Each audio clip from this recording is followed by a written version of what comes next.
Welcome everybody. I'm Dr. Joe Bafil Family Chiropractic. This is our stress talk, our spinal workshop that we were going to have live at Bafil Family Chiropractic, but unfortunately for unforeseen circumstances, we're going to have it recorded. And here at Bafil Family Chiropractic, we are about education, and we want to educate you to the utmost so that you can be well informed to make the most proper decisions about your health. Choices are everything. So we pride ourselves on educating you as much as possible. And I'm going to ask for a little bit of grace as I do this in this medium, this way, for the very first time. I've done podcasts with a friend of mine. I've done TV for a number of years. This is all new to me, and I'm grateful to have a challenge like this, to do something in a new way. But this is going to be pretty awesome. We're going to have some slides here. We're going to go over the talk called Stress, Adapt, or Perish. And let me ask you, who here has been under some stress lately? I think just about everybody. So we're going to dive in. I'm going to be going over some slides and just being authentic. Mama Bafil, my mom, has always taught me the 3 B's. Be real, be upfront, and be honest. And I'm hopeful that you accept me for who I am today and mull this information over as we truly just, it's all about you, and we want to help serve you and make a difference in your lives. The opinions of some of the things that I talk about are my opinion. And if you have any issues with them, feel free to comment on the mediums that this will be posted on. And that's okay if you have an opinion. I will listen to them. I will read them, but I will not take it personally. We're just here to bless you all. So, stress, adapt, or perish. You know, the facts about stress are most common factors cited as resources of stress for most, or if not all, Americans. Number one is money. You know, remember Jerry Maguire? Money! Yeah. How about 2? Work. Work can be stressful. Economic outlook. Wow. How about that one right now? Number 4, family. We're worried about our family, our loved ones. 5, relationships. That's a sticky one as well. We're constantly dealing with these 5 on a daily basis. And these 5 really come from surveys done through the American Psychological Association survey in 2010. So what does stress do to our bodies? How does it work on the inner workings on the inside? Cortisol is the stress hormone. It is responsible to basically suppress our immune system. Did you realize that? Our immune system gets suppressed when we're under stress. Say that 10 times fast. Cortisol also elevates blood sugar, and it impedes bone formation. How about that? So if we're under stress, our immune system gets depleted, and our blood sugar gets elevated. So what happens there? If our blood sugar gets elevated, we need more energy, and we happen to crave foods that we really shouldn't be eating much of. And we'll talk about that in a few slides here. And then it impedes bone formation. Wow, that's pretty interesting, especially when I've come across several patients recently that have said to me they have been diagnosed with osteoporosis or osteopenia. How did that happen? I'm too young for this. Well, what has the stress been like in your life? And what have you done to help deal with that stress? So, it's inevitable. It's always around us. It's how we respond and react to that stress. The part of the brain that we, house inside this skull of ours, it's called the primate hippocampus, and that's really where central learning and memory is damaged by long-term exposure to cortisol. And where does cortisol come from? That is the stress hormone. An illness rarely happens because an ailment attacks us from outside in. Our bodies are full of bacteria and viruses on a daily basis. Not just what we're dealing with right now, on a daily basis. Those of us who don't express illness have a higher resistance to those stressors. They have the ability to break those stressors down. How about that? How does that happen? Well, research reports that the body's breakdown occurs most easily when our resistance is lowered. At that point, symptoms escalate, and it's a biggie, and it becomes evident that we are ill. Once again, these stressors are not the problem, but our response to them. Our lifestyle, our choices in posture, food, exercise, prayer, sleep. How about that? I average about 6.5 hours of sleep a night. The other day I had 8. And I didn't know what to do with myself with 8 hours of sleep. And all these factors which can raise or lower our resistance. Therefore, it's strengthening our resistance that should be our primary concern. This we can have a part in controlling. We will never be able to control stress. It's always going to be there. Stress, whether it's physical, chemical, or emotional, it will be there. Let's now take a look.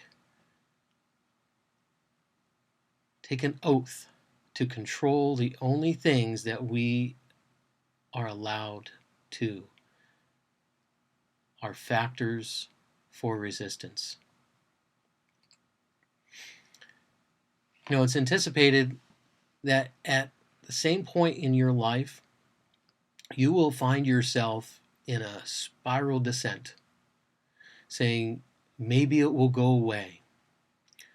Wouldn't it make more sense to address the strength of that spine prior to actually breaking down, or your immune system before the cold hits you, strengthening your host, your body? If you had a chance right now to guarantee your spine, your health, your thoughts would be the best for the rest of your life, would you like that? I'd love to see a show of hands. I would. How would you feel if your company said to you, we're going to need to eliminate your jobs because we didn't develop a product that was powerful enough to maintain us in the industry, and therefore we're going to lay off all of you while we sit down here and figure out how to build a good product? Wouldn't have you suggested that the company first commit to research and development so they would continually have a strong product even while the company was doing okay? This would ensure that the future was made more solid and dependable. So you as a team continue to be a healthy group of individuals serving your family, your community. Well, that example is what it takes to make a company strong while things seem like they are going well is no different than you making your life and body healthy, and strong, even while it feels okay.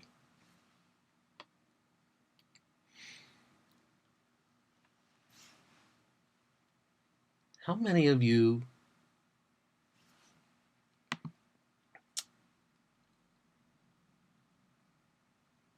would, in the past year, have said something? You might have had some form of restlessness or discomfort in your sleeping patterns, or caused you to have less peaceful night's sleep. Has there been some thoughts, some demands, some pressures? Remember those 5 things that we talked about a little bit ago? Money, work, economic outlook, family, relationships. Those things, they're not okay. They're normal, but they're not okay when you can't sleep well. So how stressed are you? Are you experiencing headaches, stomach pains, short temper? Yeah, short fuse. How about anxious, fearful? Yeah. Look at these things. Poor sleep habits, tired, lethargic, just laying on the couch, binging on Netflix. How about back pains?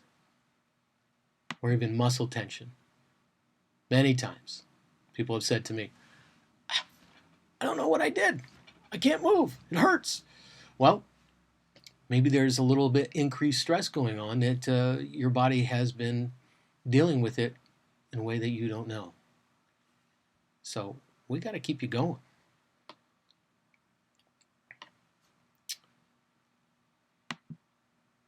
So common versus normal. The American Council on Headache Education reported there are over 45 million people who suffer from headaches. Headaches are the most common reason people seek medical attention. How about low back pain? Low back pain is the leading cause of disability and morbidity in people under the age of 45. 50% of the working age population will experience back pain every year. Stomach dysfunction. Countless people I get to serve and make a difference in their lives that are dealing with digestive issues, disturbances.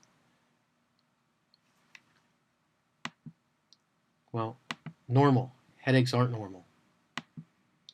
And low back pain, it's not normal.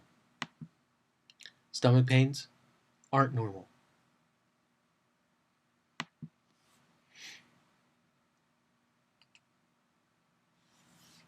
So stress. Where is the problem?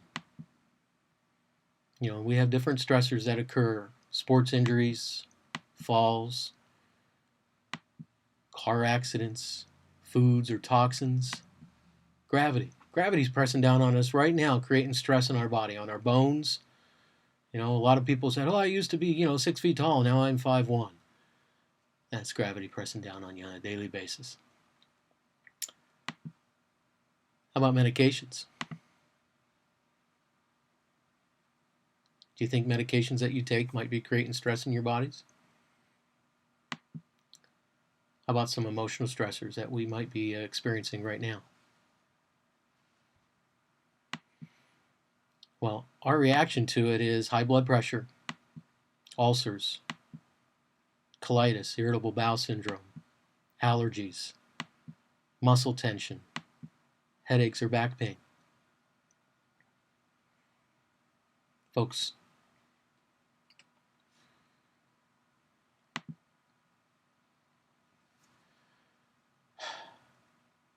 acting or reacting to stress.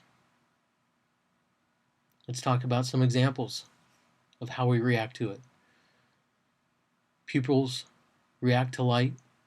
The stomach reactions to bad food. Fever as a reaction to infection, to Fever's not bad, not a bad thing. Fever's a good thing. It helps that infection get fought off, kill those buggies that are deep inside of you.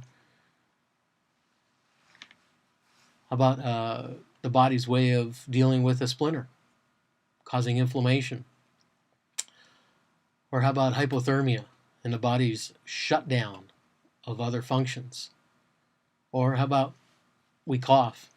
I'm sorry, I touched my face. I'm not supposed to do that. We cough when we intake foreign gases, chemicals, ammonia, or even smoke into our lungs. And in order to prevent the chemical from getting into our lungs, our body's natural response, it's a cough. Or how about number 2? We gag at the taste of foreign liquids, say alcohol, or from getting into the digestive tract. These patterns prepare the body to respond in a second's notice to any irritant or stressor presented. These signs and symptoms are not the problem, but the reaction to the problem. This is where we must focus on our efforts on getting back to being healthy, not just eliminating the symptoms. Let's take something to suppress the cough. Let's take something to suppress our bellyache. Let's take something to suppress the fever. Those are just symptoms.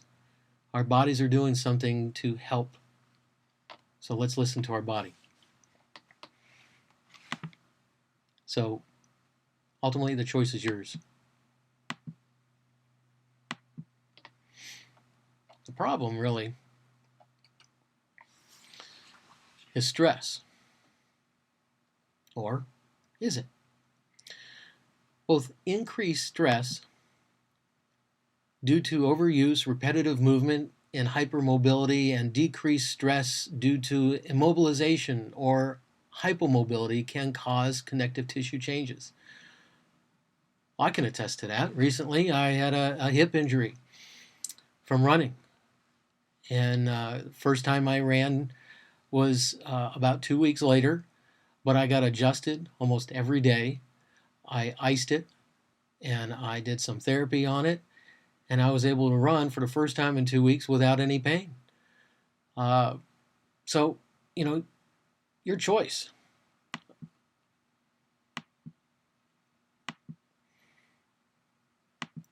Pathophysiological model of chronic low back pain integrating connective tissue and nervous system mechanisms.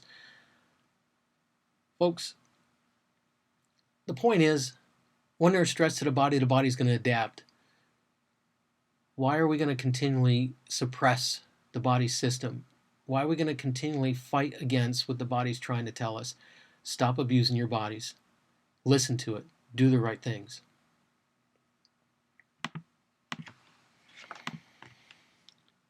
Sometimes we don't get warning signs before it's too late. There's a lot of times we drive the vehicle until the dashboard light pops on and says check engine. It's a little too late. It's telling us there's a problem, but some of us out there put a little sticker over that light to ignore it, and the problem gets bigger. And then eventually the vehicle doesn't move anymore. That's what your body's going to go through. You ignore the signs, and it's not going to move. Well, why is it hurting? Why is this doing this? Well, let's think back at some things that may have occurred recently or not recently. What about over a period of time, things that you have done to your body to get it into this position?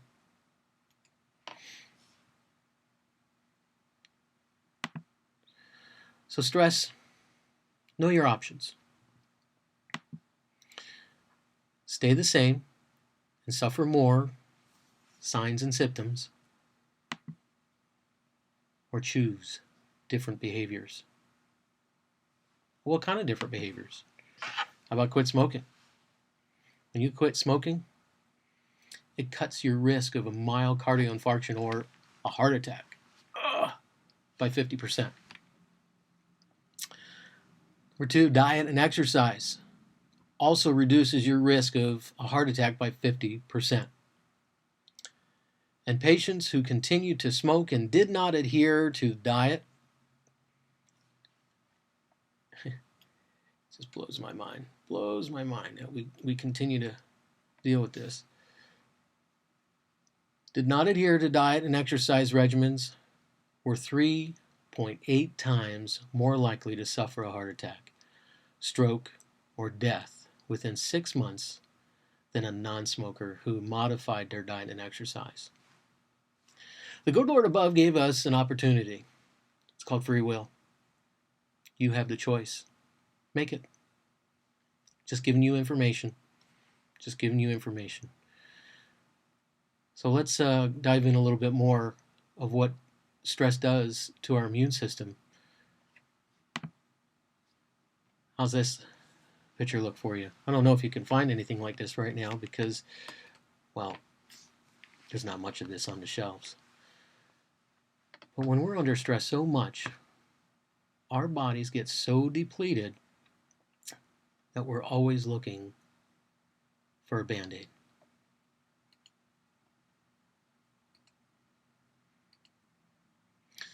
So the fact is, food is our fuel.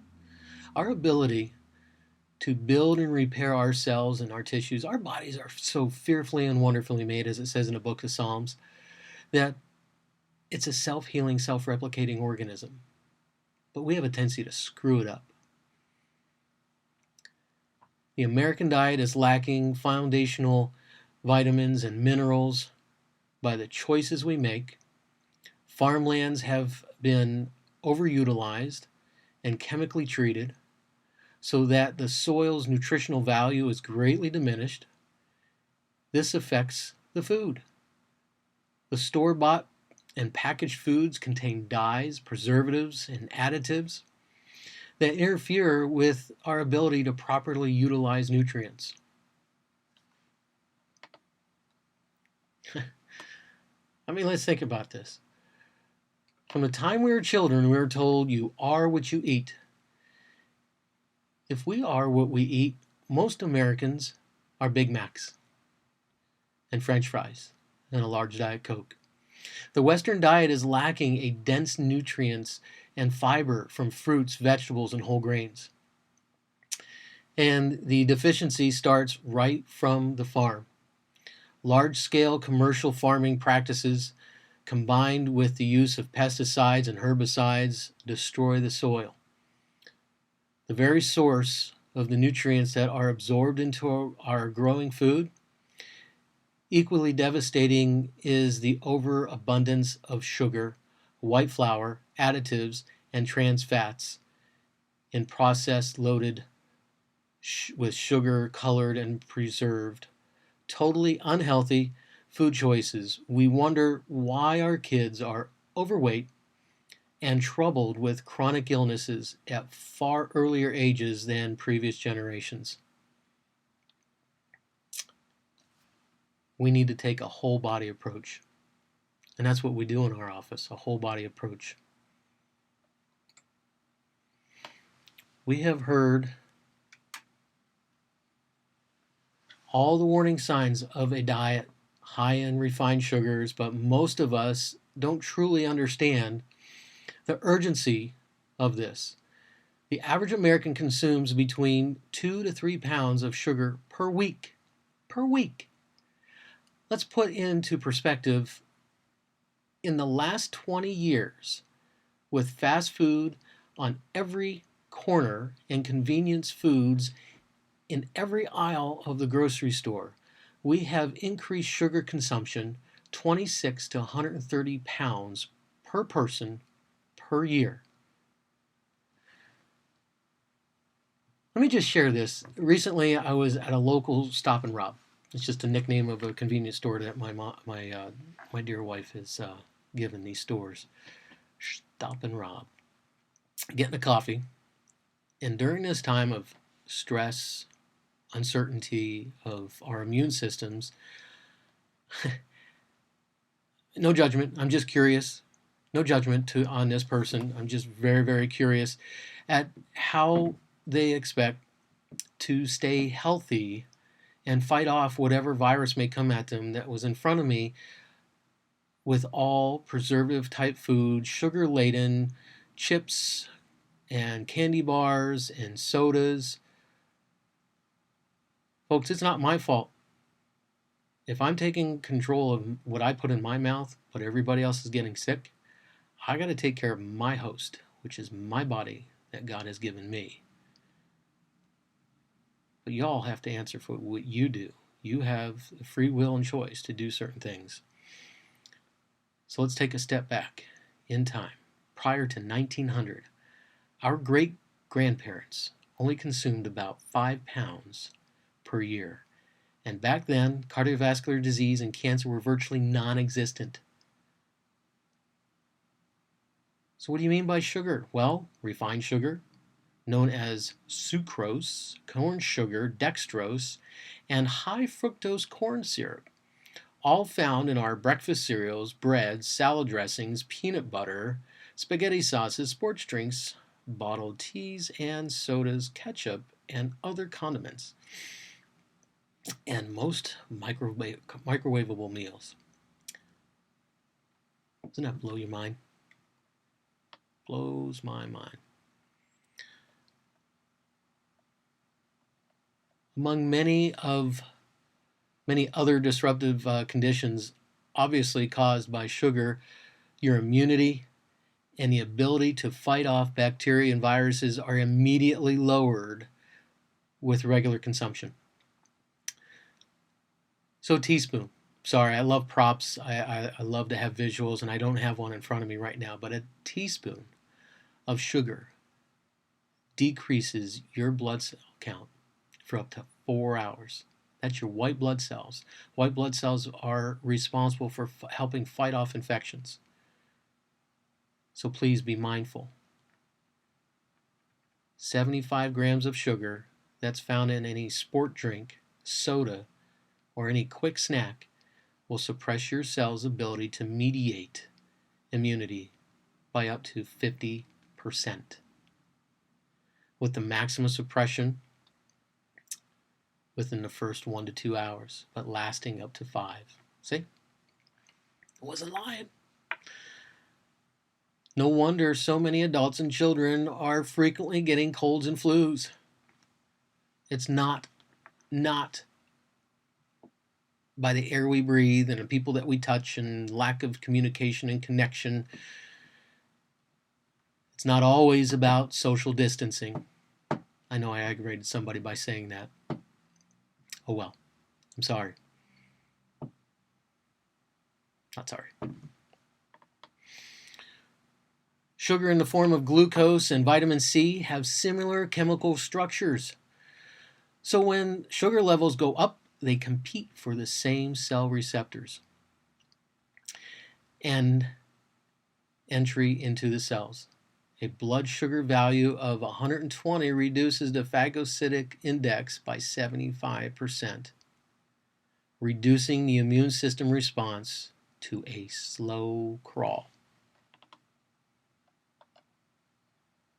So you want to help stop this problem that we're dealing with right now, this day, this age?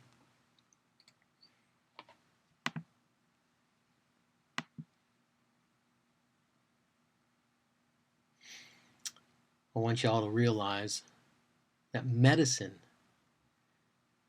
is healthcare. Food is healthcare. Medicine is not healthcare. Food is healthcare. Medicine is sickness care. Hello? Let's all get this straight. Medicine is there for when you're sick.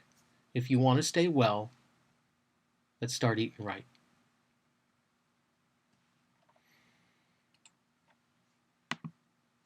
Every time you eat or drink, you are either feeding disease or fighting it.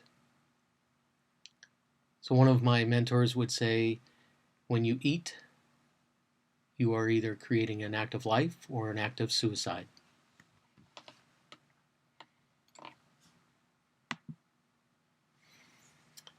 About another fact, antibiotics cannot treat colds or flu. Antibiotics have been overused, allowing pathogenic bacteria to survive antibiotic treatment. Just blows me away. And what's all about the topical antibiotic products like hand soap, body washes, antibacterial wipes, children's plastic toys treated with permanent antibacterial chemicals?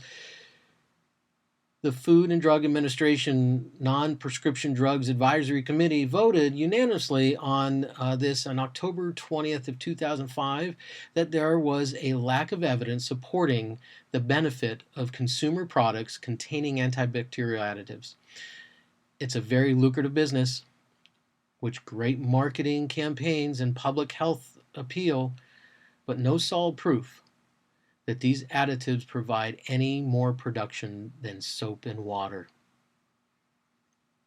So stop hoarding the hand sanitizers. I mean, come on, folks. I can go down a store aisle and see plenty of soap on the aisle, but the hand sanitizer is gone. So, taser. Yeah, I'm being tased. To further complicate matters, antibiotics destroy both good and bad bacteria in and on our bodies, significantly in our intestinal tract, which 70% of our immune system comes from our gut. Did y'all know that? Again, another bit of information to get you to eat differently and better, make better choices. So how many of you or your children have experienced belly aches or diarrhea during or after antibiotic use? It's very common. In any event that the antibiotic is necessary, there are simple measures that should immediately be taken to assist the body's ability to rebuild a colony of good intestinal bacteria or flora. But most medical doctors prescribing these drugs do not instruct their patients to take these measures. We do. We want to help support your body.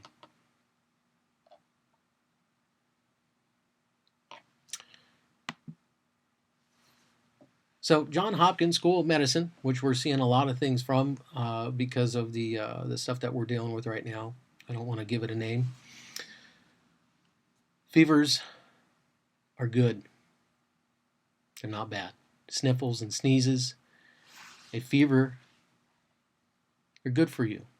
They clear ways of harmful irritants and allergy-causing substances. But the problem is most people try to suppress. And we're not here to suppress. We're helped to build up and support the body in a proper way. So folks, truly, if the germ theory were true, that there's germs everywhere you go and everything that you touch, nobody would be alive. I was discussing with a friend, an acquaintance earlier today, the fact that there is a thing called herd immunity. So herd, like a herd of cattle. When people gather together in a community, you do not know if any one of them has anything going on with their body, unless they tell you. But we gather active immunity by being together with people. Our host, our body, the soil of our body has to be strong enough to fight off anything that is there to cause harm. So on a good note, what I get to do on a daily basis and making a difference in people's lives is the chiropractic adjustment. It has been proven scientifically, research laden, that chiropractic adjustments boost your immune system by 200%. So let's get adjusted before you get sick. So this next slide is really, really cool. Some folks that are going to watch this have been to our classes in the office. They're going to remember this. So in this triangle, we want to understand these questions here. How long would you live if you completely eliminated nutrition? These are called vital needs. Vital needs. So nutrition, how long? Anybody? How long would you live if you completely eliminated nutrition? The answer is about 40 to 50 days.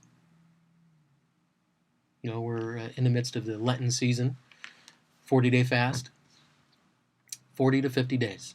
So how about if we took some water away? How long would you live if you completely eliminated water from your diet?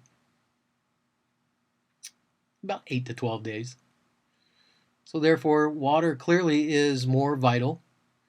And if you wish to take most efficient and effective steps, you would improve your water habits by altering your food intake and getting the faster response and improving your health, right? Let's go another step further. How about oxygen? How long would you live if you eliminated oxygen? Is it minutes? About 4 to 10 minutes. So therefore, your efforts to improve your actions with oxygen rituals will have yet a greater effect on your body than dealing with water and nutrition. Water and nutrition are still important, but oxygen has even more of an immediate effect. So let's think about this. Here's a biggie. We got one more here. How long would one live if you eliminated the mental neural impulses that need to get from your brain through your spinal cord to all body parts? Remember, above, down, and out. How long? Nerve flow, huh? How long? You would not live if we severed that cord. Your life would stop instantaneously. So therefore, the most critical system to work on first and foremost in your quest for peak performance is your brain and your spinal cord. So I ask you, what do you presently do on a daily basis that enhances the quality of these messages sent through your brain to your body parts? Do you continually get checked? Do you get your posture checked? Do you do posture maintaining exercises throughout the day? Do you adjust and retune your workstation, your car seats, your bed, your pillows? How about your computer screen? And when's the last time you had your spine checked for subluxations? Remember, getting a chiropractic adjustment boosts your immune system 200%. I didn't make that up. So you have to decide to do something to improve each of your vital needs. But the most profound setback or sickness will come from a sick or misaligned spine, evident to you from posture checks that we get to teach you in our office.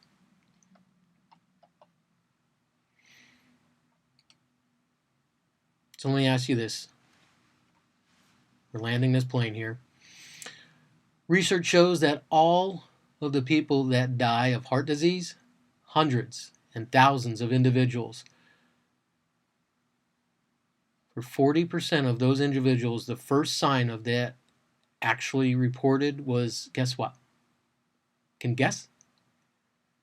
It was the actual heart attack that killed them. In most cases, there were plenty of signs indicating something was wrong in advance. But what did they do? They ignored them. It's not time to ignore them. It's time to take action. And unfortunately, we have been dealing with some stressful things in our lives. We have some choices to make. Let's put better choices into our body and better thoughts. Move, exercise, get outside, make it a routine. Communicate, connect with people. I know we're under some quarantine, lockdown, but social distancing cannot last forever. And in this time of fear, we can't live by fear.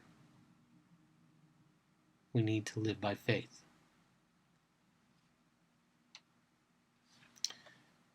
And I want to add to you that hardships often prepare ordinary people for extraordinary destiny. That was by C.S. Lewis. And the quote that you see in front of you is by B.J. Palmer. B.J. said, "We never know how far-reaching something we may think, say, or do will affect the lives of millions tomorrow." There's a lot going on that can be affecting lives of tomorrow. What are you going to choose? Feed the good wolf, don't feed the bad wolf. So I'm going to suggest some ways to connect with us through YouTube. Here's our YouTube page. I'm going to ask you to please subscribe so that you can see more of these videos that we're going to be posting on a continual basis to connect with people. Another way is through our Facebook page, where I constantly put things on there to connect, inform, educate. And then thirdly, it is our website. Folks, I appreciate you all taking the time. Again, thank you for the grace of the first time that I'm doing this. This has been fun. It's going to get better. It's going to get stronger. It's going to get shorter. But I really, really appreciate y'all. And have a blessed day. Share this with everybody. Connect. And we will come through this stronger. Thank you.